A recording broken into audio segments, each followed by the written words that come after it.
So I think it's important that we have diverse perspectives, diverse story within our school systems and our education, because it'll create more belongingness for everybody. Everybody has a story and perspective. Everybody has a truth to share.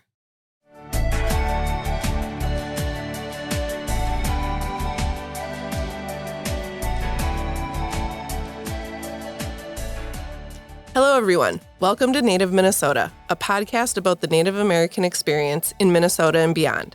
I'm your host, Rebecca Crook-Stratton, Secretary-Treasurer of the Shakopee-Mdewakanton Sioux Community, or the SMSC. This podcast is a project of Understand Native Minnesota, a campaign focused on improving the narrative about Native Americans in Minnesota's K-12 schools. Today, we have two guests for you to hear from. I'm joined by Teresa, or Terri, Peterson, and Walter LaBatte, also known as Super. They are relatives and members of the Upper Sioux community. Both Terri and Super are focused on preserving and sharing Dakota culture. They wrote a book together, Voices from Pajutazizi, Dakota Stories and Storytellers, which relates a wonderful collection of both family stories and Dakota history and culture. In this episode, we talk about writing, family, language revitalization, and art. It's a great conversation, and I think you'll enjoy it. Hahanawash Day. Good morning. I'm here this morning with Terri Peterson and Walter LaBatte Jr., also known as Super. Thank you so much for joining us this morning. You both have a long list of credentials. I'm not going to try to name them all, but if you could just take a moment and maybe introduce yourself and tell us a little bit about your background. All right. Hachanawashte, Mitakiapi. Good morning, relatives. Terri Peterson, Amakiapiet, Dakota, Pajutazizi Kapi, Hamataha. So I'm Dakota, and I come from the place where they dig the yellow medicine. Really happy to be here this morning with you. Thank you so much for having us. Super, you want to give yourself a brief introduction? Well, I'm Super. I come from Pajutazizi. I'm an artist. I do a lot of beadwork, make drums, and that keeps me busy. My retirement, otherwise, it would be a pretty boring life if I just was retired and had nothing to do. So, that's what keeps me busy. Thank you for having us. Thank you for being here. You both co-authored the book that we're featuring for our Minnesota One Read, which I'm very excited about, Voices from Pajutazizi, Dakota Stories and Storytellers. It's a wonderful book, and I think it does a great job of, highlighting Dakota stories, but, you lay out the families, and it's really, really a wonderful story, your story. Can you tell us a little bit about the book and why you decided to write it? Yeah, actually, it kind of started with this, Rebecca. This is, and of course, this part of this is in the book as well, this part of the story. But, this started a long time ago when I went off to college, and my mom gave me this book, and I didn't really read it for a long time. And then at one point I read this, and in here is a story about my great-great-grandmother that what would be his grandpa, my great-grandpa, shared. And then my grandma's sister self-published this. But basically, that story really touched me, and it made me wonder about who I am and where I come from and the people that are, there's a story in here about when she was like 10 or 12 years old and running, dodging bullets and, literally, a real issue around life. And I just think about, wow, this is, I come from this line of really resilient women. So it really had an impact on me, and it made me want to learn more. So over the years, just learning more, asking more. And then I spent a lot of time with Teresa. She was my grandma's sister. Of course, in the Indian way, she'd just be my grandma. I spent a lot of time with her and asked her about her life and my grandma and her sister's life. And it just, really made me think about who I am and where I come from. And I would say the more I learned, the more my own belongingness then increased as well. Because I sort of now have this kind of saying like, when you know who you are, who you come from, no matter where you go, you belong. So I would say that, that's a long, 20 some year journey. But over time, I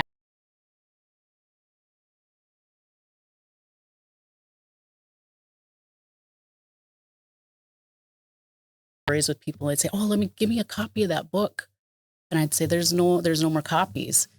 And so I asked her. I said, "Let's redo it." Well, of course, life happens.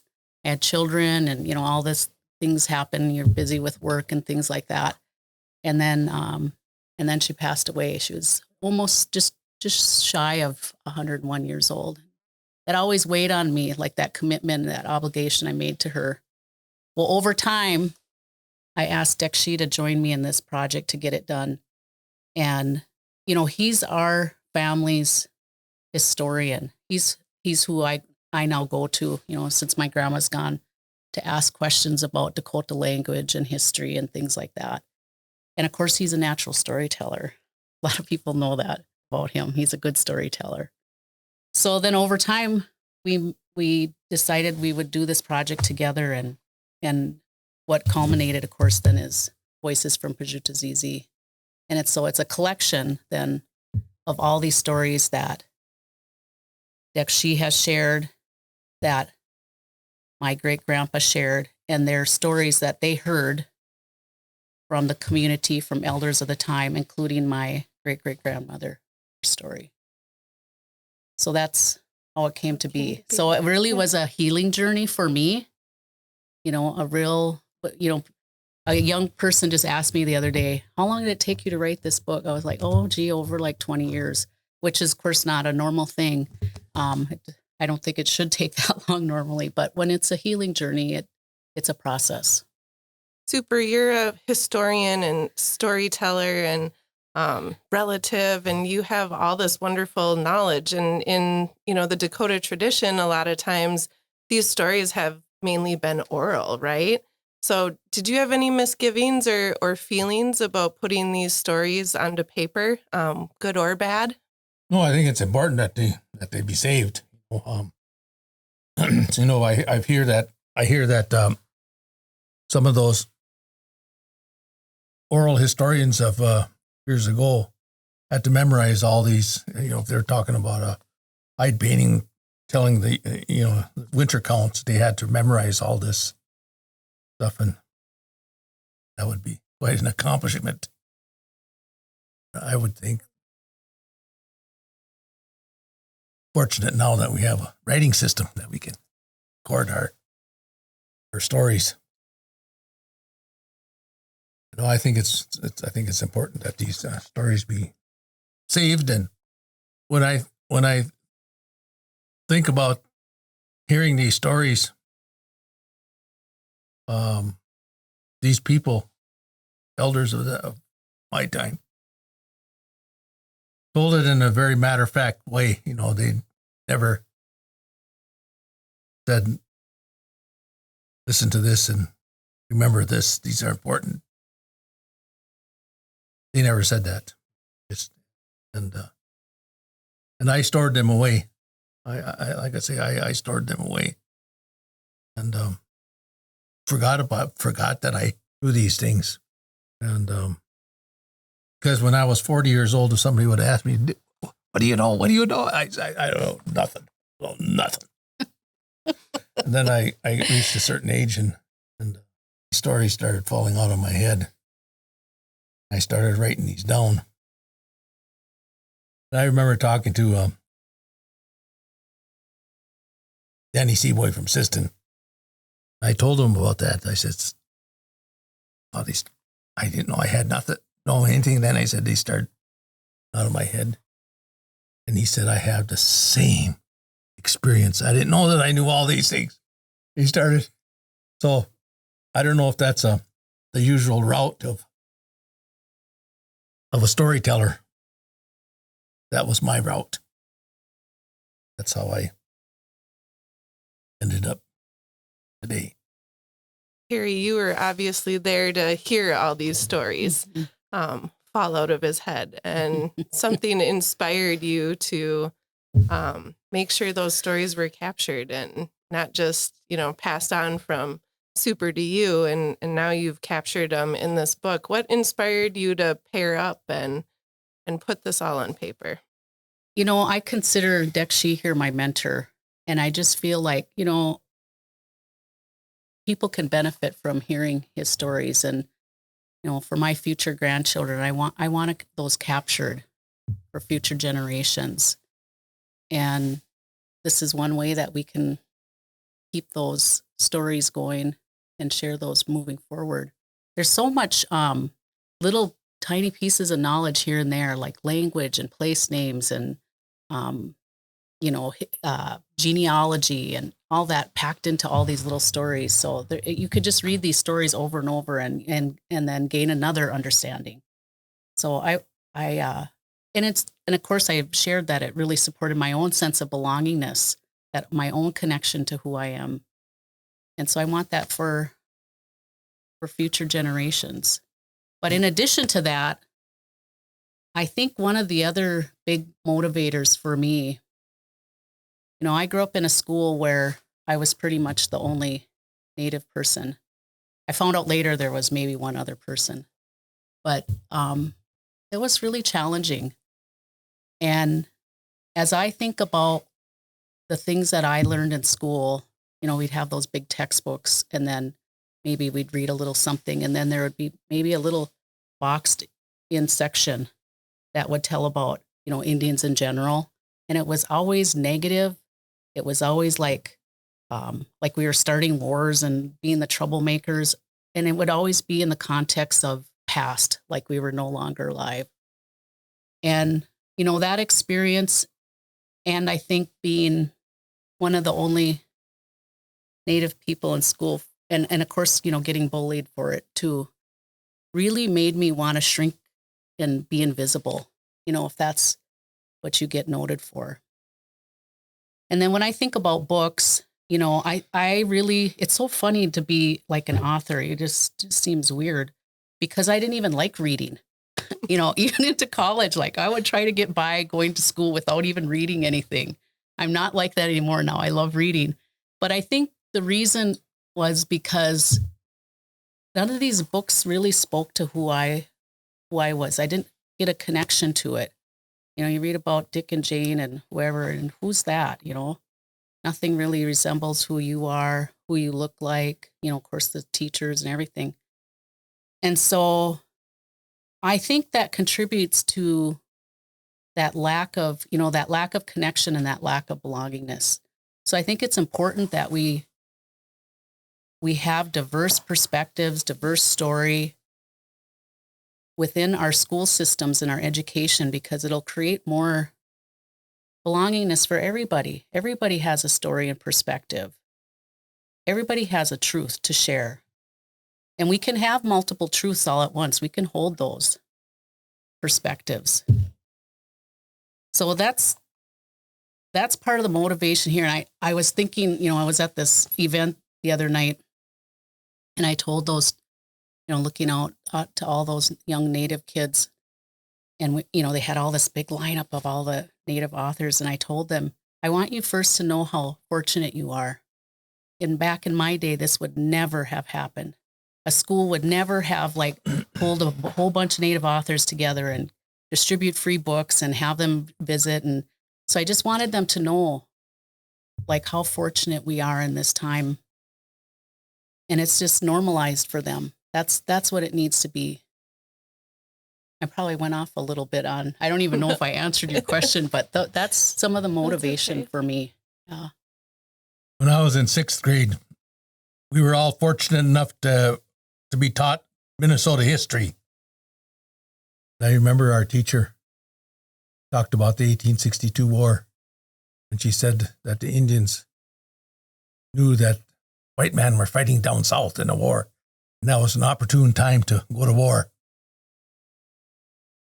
And I knew that wasn't true because my dad had told me the history of our people, his mother was on that march. Well, actually, it started in Camp Release in Montevideo. It ended up in Fort Snelling. So my dad told me all those experiences about that war, and I knew what that teacher was saying was not true, but I didn't feel like I could or should enlighten her. So I stayed with my truth, and the rest of the students picked up her prejudices, I'd say. I think that's probably a common experience, especially for our Dakota people, in sixth grade when most of the public schools have Minnesota studies. Yeah. And they approach the Dakota War from a very academic Western lens that really doesn't have, any sort of personal aspect to it that people can probably relate to. Yeah. But in your book, you tell, a story from a very personal level with people that are involved in their experiences. And I think that's going to be really powerful for especially our Native kids to be able to relate to some of that. Can you maybe talk a little bit about, maybe some of the students you've talked to since this book had come out? I mean, does anyone, come out and say, hey, it was wonderful to see these stories reflected, to feel, seen a little bit as they read these? Yeah, of course. Yeah, I think the big thing about stories is like when people hear a story, they start making connections to their own experience. But if we only tell one type of story, there's so many people that get left out of that connection. So I think that's been, to me, like one of the biggest, like understanding of where people are at, that they can make a personal connection to this story. Oh, that's, this happened to me too, or like that. The other night when I was sharing, somebody in the audience that was not a student, but older, an adult, I could see that it emotionally impacted them. So, again, when we can say like, me too, that helps people to say, yeah, my experience also matters. I matter. Yeah. This summer I did a presentation of my art, and of course this part of this book to a bunch of teachers. And after the talk, one of the teachers came up to me and she says, "You know what?" She says, "I'm a little irritated that we never learned any of this before." And I told her, I says, that's a real common comment that I've heard, that people find out that their education was not complete because they didn't get to hear. Yeah. But that, that's common. I've heard that comment many, many times. Yep, I have too. I was at the 10-year anniversary of tribal state relations training yesterday. They've trained over 6,000 people across the state and given them, a different view of history, especially from a Native American lens. And so I feel like every time I go to these trainings, I walk away and people are like, how did we not know this? Why weren't we taught this? Right. I think it's a common frustration. So, I'm hoping that the Understand Native Minnesota campaign will move the needle a little bit Yes, absolutely. That people aren't walking away saying, Right. Why didn't we learn this? I was involved in a study a few years ago, and it was kind of unbelievable. We still have students who ask questions about, like, do you still live in a teepee? Or they just associate, like, we didn't, know that Indian people still are alive. Or, they associate everything with like spears and weapons. So it really blew my mind. We're still here. We have contemporary contributions to the greater society, and people often are just oblivious to it. So yeah, we have a lot of work left to do. Yeah. And this is just one small piece that can hopefully at least open the conversation and have people start thinking and asking questions. Terri and Super's book, Voices from Pajut to Zizi, Dakota Stories and Storytellers, is a fantastic read. It is a look at 5 generations of Dakota family in Minnesota. You can learn more about the book at Minnesota Historical Society Press website, linked in our description. If you are interested in Understand Native Minnesota's November 1 Read program, you can follow along to see photos on our Instagram channel, at NativeMNFacts. Now back to our episode. We've definitely been relegated to the past, especially in the education system. Yeah. So, but Understand Native Minnesota, really wants to fill that gap and help educators and students, have access to materials. And this book is one of those materials. This month, here in October, we've given away almost 17,000 copies of this book in anticipation for the one read next month in November. I'm super excited. What do you hope teachers and students take away from reading this book and hearing your family stories?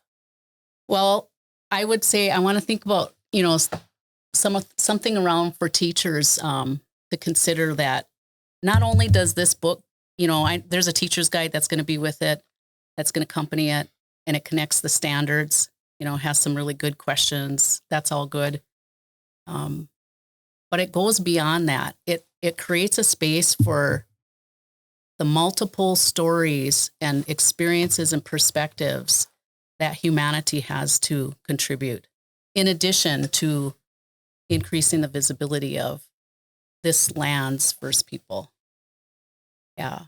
So there's a lot to take there. I mean, there's a lot around, even around storytelling. It helps create, critical thinking skills. It creates, opportunity for coming up with creative and diverse solutions. Storytelling helps make connection, but also provides opportunity for questioning what is. Yeah. Super. If you could give this book to your 6th grade teacher, what would you hope she would have taken away from it? Well, I hope that it would have motivated her to learn more, get beyond her stereotypical thinking, prejudicial thinking, and maybe went back to school and took some history courses. We don't even get those courses, many times our educators don't get them in their post-secondary education either. So we've got this huge gap. I'm going to change directions a little bit. There's a lot of Dakota language in this book. Pajutazizi, obviously, was, the yellow medicine people, or the place where yellow medicine is dug. Can you talk a little bit about Dakota language and the process of incorporating it? And I know, Terri, you are a founder of a nonprofit organization, Dakota Wachohan. And your language efforts are, very evident in the book. Can you talk a little bit about the importance of that language? Yeah, I felt it was important to, sprinkle some in, but not have it be in particular a language book, because we want to make it really accessible for all people. People don't often realize that they're probably speaking Dakota language, or attempting to anyway, through place names, of course, our state name. So we wanted to have the opportunity for people to learn some words. Yeah, so that's included in here. And I think it's important to remember that this land here, this state, Dakota language, Dakota Yapi, is the language of this land. Super. Is Dakota your first language? No, I was raised with, of course, as many people of my generation, with fluent parents, fluent speakers of parents, and it was just by happenstance that I pick up here and there and remember words and want to tell a quick story. Yeah, go. I welcome a story. I was thinking about when I was driving up this morning about this book and what should I say? And I always think a lot of these stories came from remembrances of my parents, my mom. And I always think, my mom is right here and telling me something. And this particular story comes from hearing my mother and my aunt talking. And they used a certain Dakota word, which is okhanshicha, which means stingy. I learned that to never be accused of being okhanshicha. Don't ever be okhanshicha. Even if you were an alcoholic, it was worse to be called okhanshicha than an alcoholic, because that is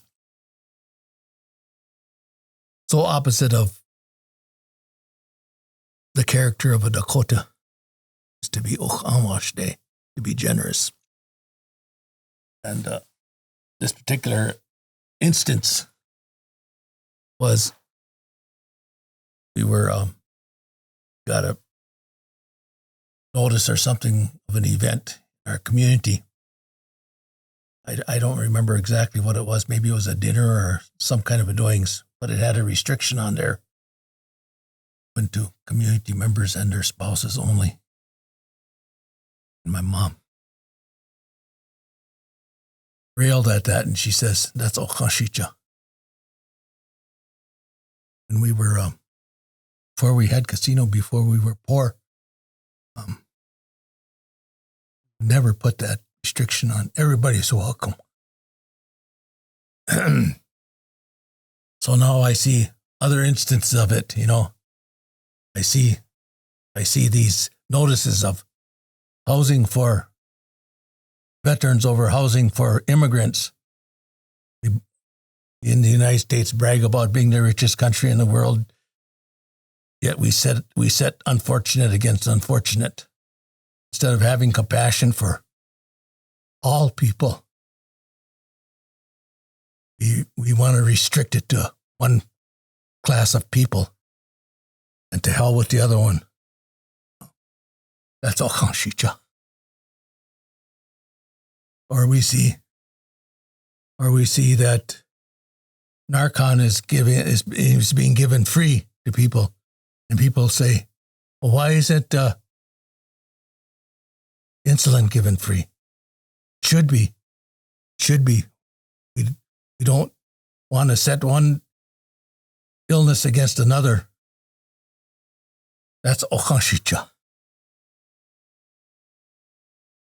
I think, speaking of those values that, your mother passed down to you, the book talks a lot about Dakota values and ways we live. Can you talk about maybe the importance of sharing that with the public to, for people to get a little insight on, a Dakota way of living and thinking? Yeah, I mean, in some ways, we want to elevate these, as these are some of the Dakota values that make up our way of life and promote understanding of a certain way of living and being in the world and seeing the world. And at the same time, I think sometimes when we can tell these stories around these values, people can make a connection like, oh, yeah, we value that as well. I think the important thing about values, though, is not just saying this is a value, but how is it lived? How does it show up in your everyday life? And I think stories can demonstrate that. So yeah, that's one of the big sections in here, is that stories transmit values. All right, should we switch directions a little bit again? Super, you are an artist, and you do a lot of different kinds of art. Painter, drum maker, bead worker. Can you tell us a little bit about your work as an artist and how you got started and maybe what you enjoy most? I always start out with talking about I got into art because I sobered up. And when I sobered up, I was happy to be sober. But there was a spiritual aspect of my being I was missing. And I decided I had seen other people who had sobered up, and they all became super Indians, you might say. They did all the spiritual. And I just wanted to dance, experience that thing I had danced when I was little. And because I didn't have the money to buy an outfit, I thought that I might try to make my own outfit. And I remember when I was in college, I tried to do some beadwork. I wasn't satisfied with it. Because most Indian people are exposed to that. They know what is good beadwork and what is bad beadwork, and I was doing bad beadwork. But anyway, I was going to try it again, and I don't know, for some, from college to when I sobered up, something happened. And I was really satisfied with my beadwork. And I took one of my first pairs of moccasins. We all want to please our parents, right? I took my moccasins back to my dad.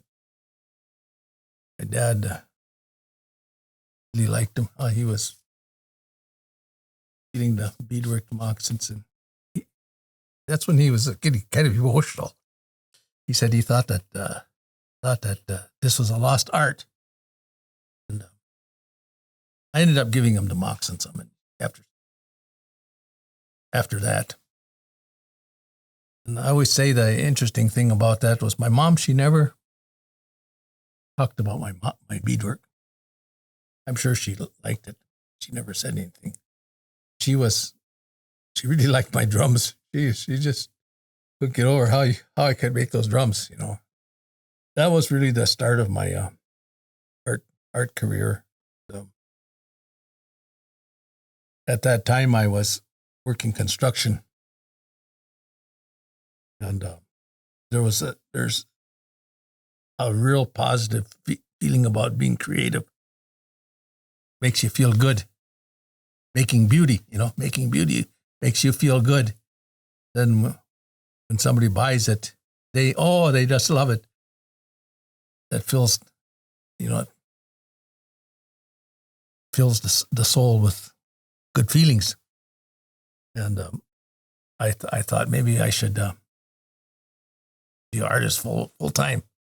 But when I was in college, I took art appreciation courses and art history courses, and we all learned about the starving artist.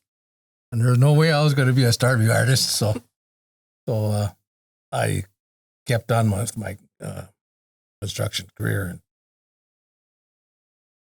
worked until I got a pension. Then I'm free now. I can do all my artwork. It's a full-time job for me. I'm all constantly making stuff. I don't know if I didn't have it, what I would be doing. I'd be sitting in front of the TV, I guess, all day or something. So anyway, it's a kind of like a lifesaver, that artwork. You hear the feeds the soul. You hear all those kind of trite sayings, but they're true. Yeah. When I go visit him, he's always sitting in the sunroom beading. Yeah. Or there's a drum sitting outside when you walk up, and it's drying it. Yeah. Are you passing along your skills to? Yeah. I've had classes I've taught. And the other thing is, when I first started to dance, some guy come up to me and he says, "Oh, geez, I really like your beadwork." I says, "Yeah, but look at my hands. Look what I did to my hands." And he said, "You have to have Indian tan buckskin. That's just like cloth." Well, I thought, well, yeah, but I didn't know that it was still available. So I went home one time and I thought, I'll ask my dad. I know he doesn't know, but I'm going to ask him anyway. And that's when I asked him, my dad said, hey, do you know how to make a buckskin? And he answered as if it was the most incredulously stupid question that he's ever asked. He said, of course I know how to make it. He said, I used to help my mother make it. So that's kind of how I got started making buckskin. So I'm still making buckskin and teaching people how to make it. And so hopefully those things will be passed on, it won't be a lost art.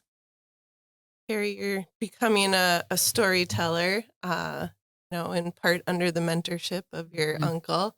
Are you learning any of his art skills? One of the things I picked up from him is, and of course I have a childhood experience, but growing food, gardening. And I grew up on a farm, so it was kind of always there. But, learning how to grow our Indian corn and making bashtayapi. So that will get passed on.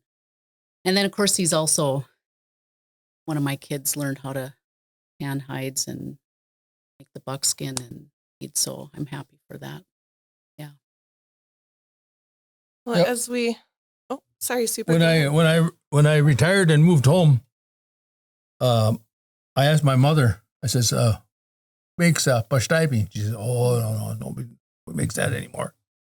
Because when I was growing up, my grandpa used to make it, and of course he was the one that brought it to all the community meals, wakes and funerals and all this. And then he died, and then Elsie Kavner did it for years until she died, and then it died out. When my mom told me that, oh, nobody does that anymore, I felt sad because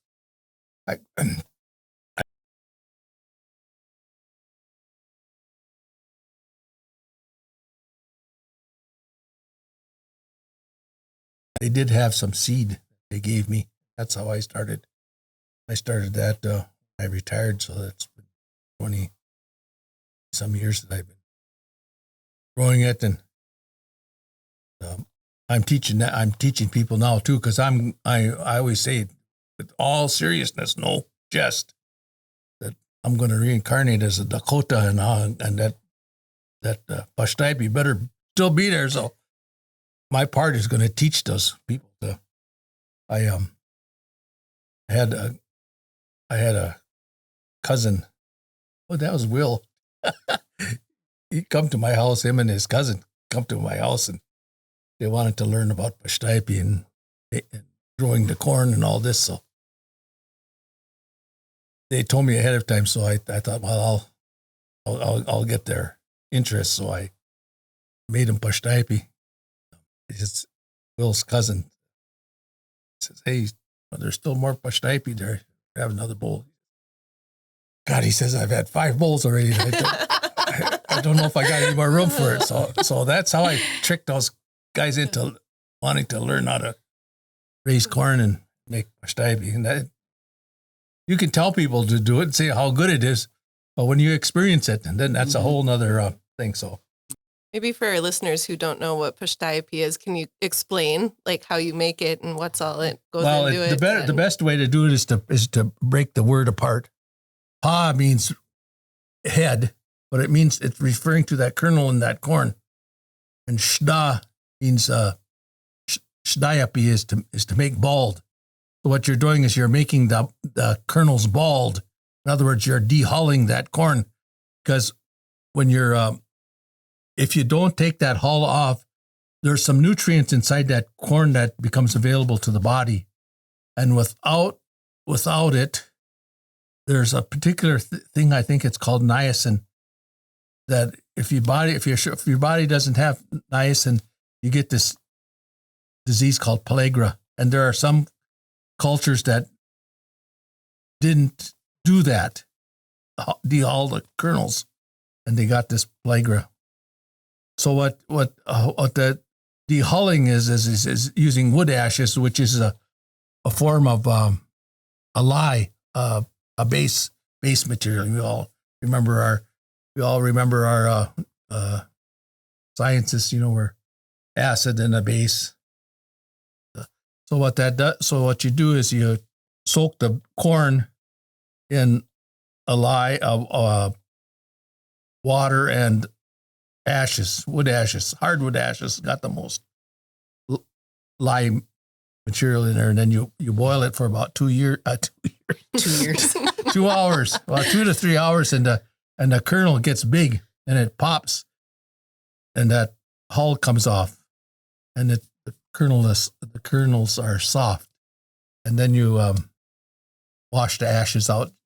You put them through a colander or a sieve and wash the ashes out, and then you can make your beef and meat. And I use turnips and rutabaga. And I used to use corn, but I used to use potatoes. But potatoes, there's something that it makes it bland. That's how I make it. It's really tasty. So now that we're all hungry, yeah. oh, we should probably wrap up. Although we could keep this conversation going all day. All right. I guess what are some ways our listeners can learn more about Dakota culture and Dakota people? Do you have any recommendations? Read our book. Yes. Number one. Connect with Indian people. Connect with Indian people.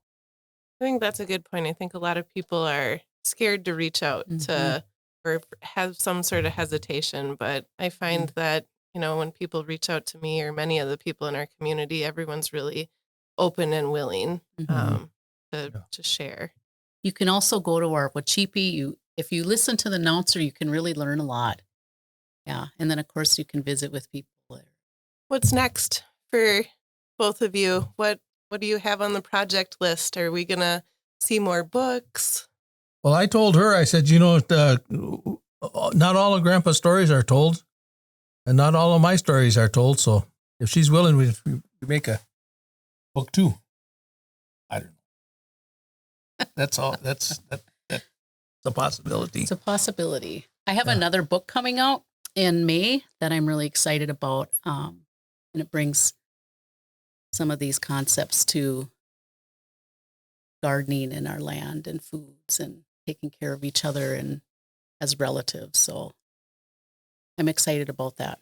Perennial ceremony in May. Ceremony. All right. Well, Teresa, you've got, this isn't your only book. You've done children's books. So you kind of have a wide array of things you've done as an author. Isn't that funny from someone who didn't like reading? Yeah, it all kind of just happened by perchance. But yeah, Grasshopper Girl was my first book. It's a children's book, and I better say Tom and Betsy Peacock, they gave me an opportunity to share that story. So it's a story within a story. It's basically a kind of like this, but it's a children's version about the importance of stories and storytelling. And there's, it's kind of like a children's historical fiction. So Grasshopper Girl is actually my mom's Dakota name, Sipsi Chadawichiana. So it's a little bit about her story and hearing story from her dad, from my grandpa. Yeah. That's a wonderful book, too, that I encourage people to pick up. I want to thank you both so much for being here today. Thank you for partnering with us for the Minnesota One Read. We've got a lot of great activities planned over the month of November, and we're just very grateful for your partnership. So thank you. Well, we're full of gratitude to all of you. This is, surreal. It's good to see that the exposure we're getting on this book. When I think back about even when we started, we're fortunate that MNHS picked us up, that's an accomplishment right there, just to be able to find a publisher, So. The Minnesota Historical Society has also been a wonderful partner as we launch this campaign. So again, thank you both for being here, and I look forward to seeing what we can do in November. Yeah, I am too. Yeah. Thank you for joining me for the Native Minnesota podcast. For more episodes, please subscribe to our podcast on Apple Podcasts and Spotify. You can also visit our website, understandnativemn.org, to learn more about our campaign's work to improve the Native narrative in Minnesota's public schools.